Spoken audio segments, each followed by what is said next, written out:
Okay, class, good morning. May I request everybody to please stand and let's start our day with an opening prayer. Miss Marielle, can you lead the opening prayer? Okay. Amen. So, good morning, everybody. Good morning, class. How are you today? Oh, I hope you're doing better and continue studying for the future. My class, before you take your seat, can you pick up those small objects and trashes that you can see around your tables or under your chairs? Okay, class? Okay, now you take your seat, class. Okay, before we proceed our discussion for this morning, I have a few reminders, class, to better and good comprehension or comprehensive or better conversation with us. Okay, class? First, you need to listen attentively. Second, if you have any questions or question, you need to raise your hand. And lastly, most important, is you need to respect your peer classmate or teachers. Okay, class? Do you understand? Is that clear? Thank you, class, for your good participation for this morning. Thank you, class. And for formally start, I have an activity, fun activity for this morning. Are you ready, class? Okay, I have a rubber band and I have a bottle. So, how you do it, these fun activities? So, I have a rubber band. You need to stretch the rubber band and this bottle. You need to target and how long you do it, you try to do it and target the bottle. Okay, class? Do you understand? Okay, please stand and make a fall in line and start the activity. Okay, class? Thank you, class, for your very good participation for this morning, for first motivational activity. So, before we proceed our next activity or fun activities, may I have request everybody who can answer my question. Okay. First, while you doing this activity or preliminary activity, what will you do or what will you gain knowledge? Yes, Miko. Oh, that's right. It's about energy or stored energy. And it is related to our topic for this morning of potential energy. That this kind of activity is stored energy. Thank you, Miko. So, I teach you some or one class. If he or she is very good what he or she doing, you need given a very good clap. So how it is? Okay, class. Please everybody, please stand and I will teach you how do it or how we do it the very good clap. Okay, class?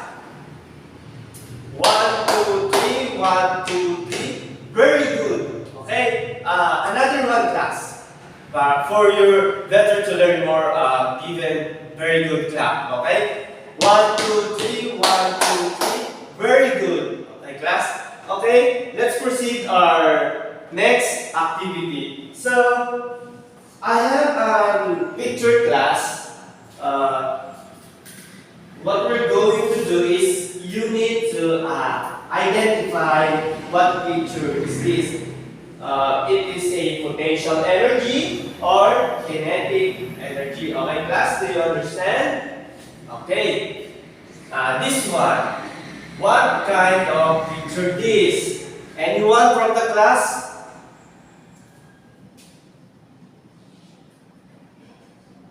Yes, Nico.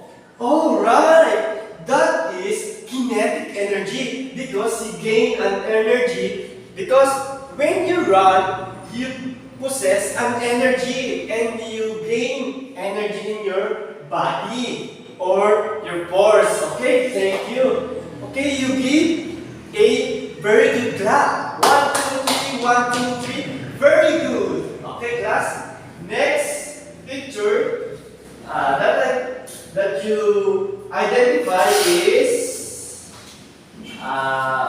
this one. What kind of picture is? It is potential or kinetic? Yes, Marisa.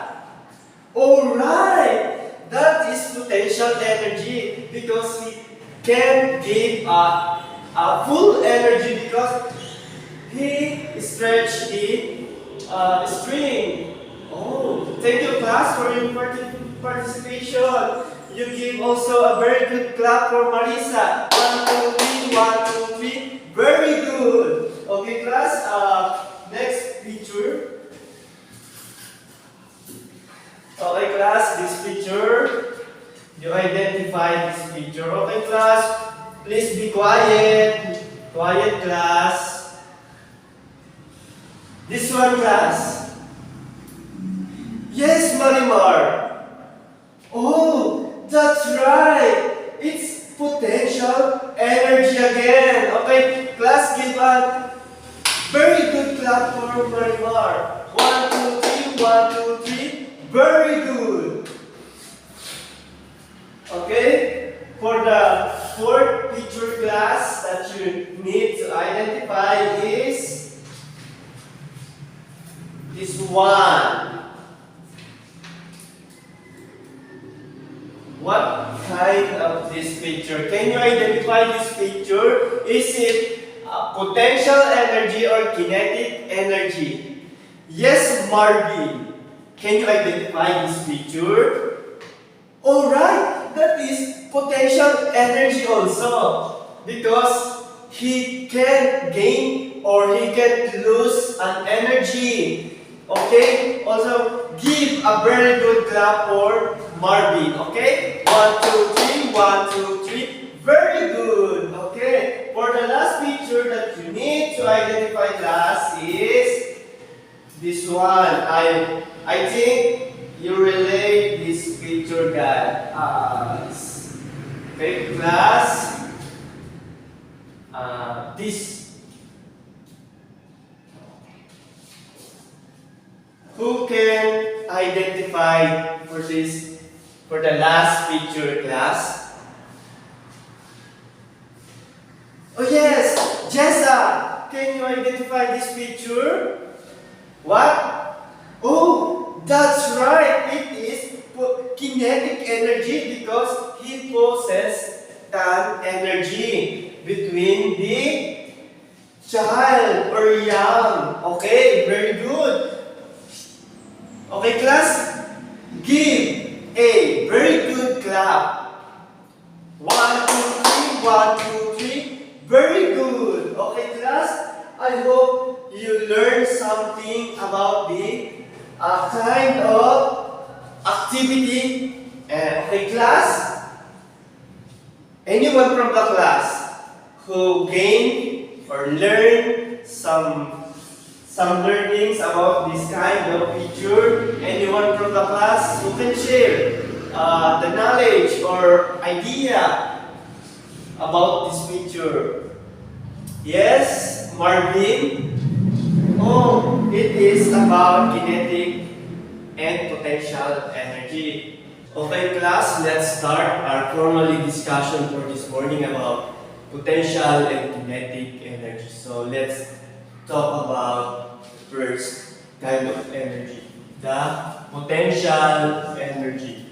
So what is potential energy, class? So, potential energy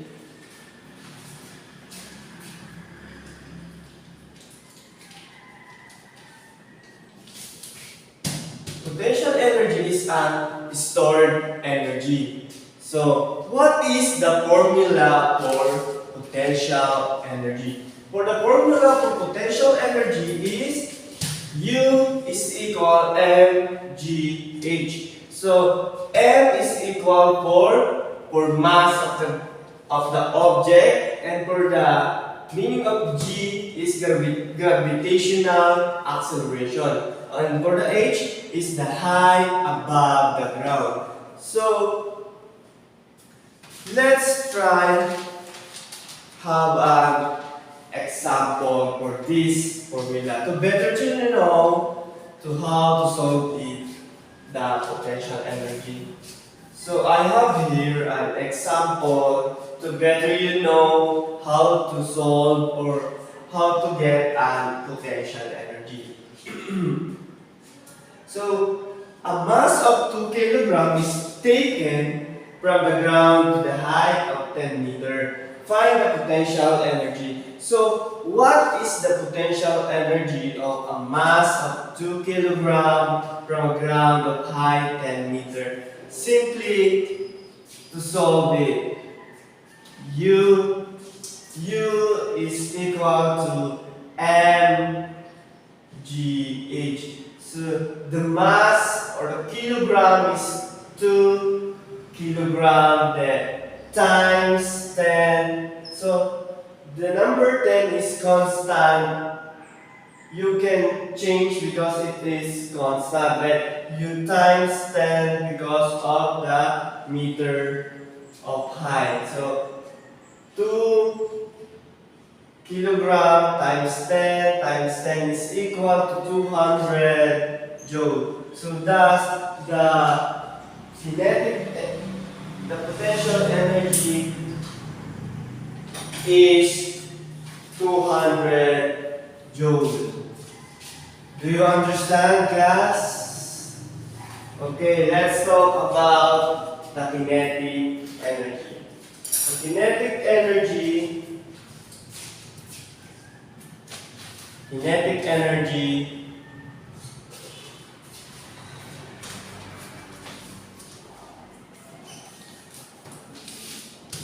it is the energy of motion observable as movement of an object or subatomic particle.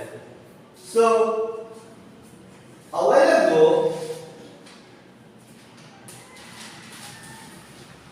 ago class, we discussed about the potential energy is stored energy. Like this picture, it is an example of potential energy that stored energy. Okay, let's proceed the kinetic energy. The kinetic energy is a motion and observable as the movement of an object. Like this. When you run, you move fastly or faster. When you run, when you jogging, or anything you want to do. And now the formula for kinetic energy is K E is equal to 1/2 meter velocity squared, where M is equal to mass or kilogram. Then velocity or V is velocity or meter per square. So I have here an example also for kinetic energy to better know how to solve the kinetic energy. So the kinetic energy, what is the kinetic energy of 150 kilogram object that is moving with a speed of 15 meters squared? So let's try to solve this. So kinetic energy is equal to 1/2 mv squared. So 1/2 is constant. 1/2 times 150. 150. 150, then 15 meters squared. 15 meters squared. First, we're going to compute this formula or problem is you need to square 15 squared. So, you copyright this 1/2, then 150, simply transfer, and 15 squared is 225. Then after you get the answer, you copy again 1/2, 150 times 225.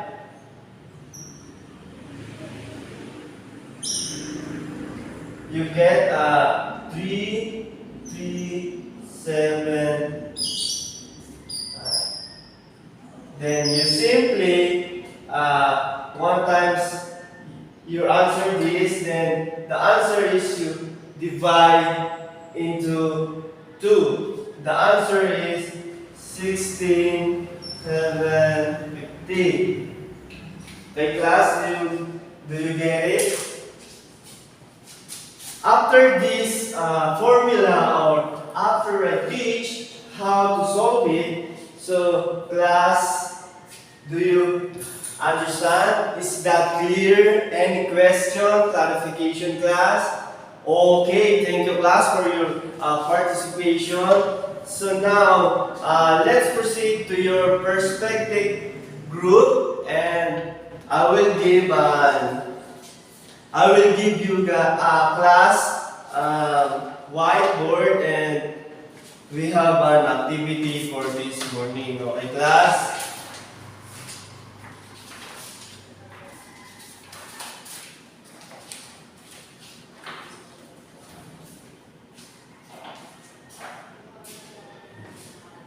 Okay, done.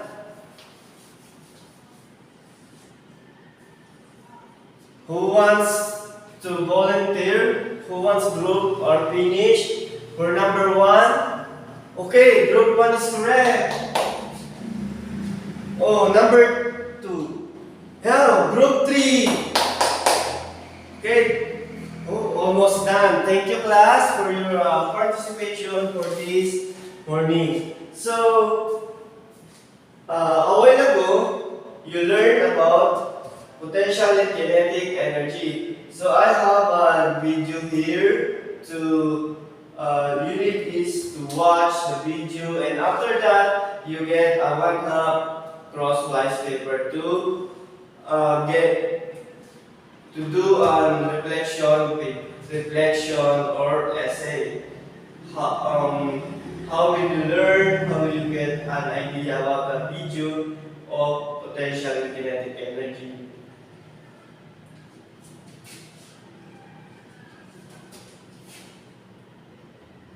Oh, nice! All of you class is very participative, and when I read your answers is very clearly and very good and fluently you understand our lessons or discussion for this morning. Now class, I have here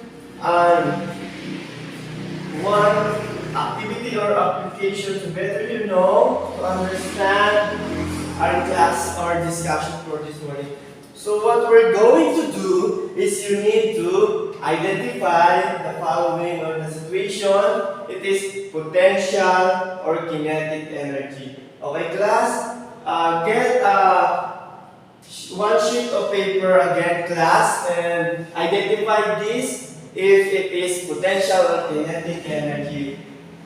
Okay. Okay, at the count of 5, pass your paper, finish or not finish class. Okay. Thank you class. Thank you class for your good participation for this morning. Now class, for your assignment, you need to list down 5 potential and kinetic energy. 5 example and write a long bond paper. Okay, class? Do you understand, class? Any question? Any other clarification? No, class? Oh, thank you, class, for your participation. Thank you for your active participation and very good communication to other. Thank you, class. And Marvin, can you lead the closing prayer? Amen. Okay, class. Goodbye and see you tomorrow for our next topic.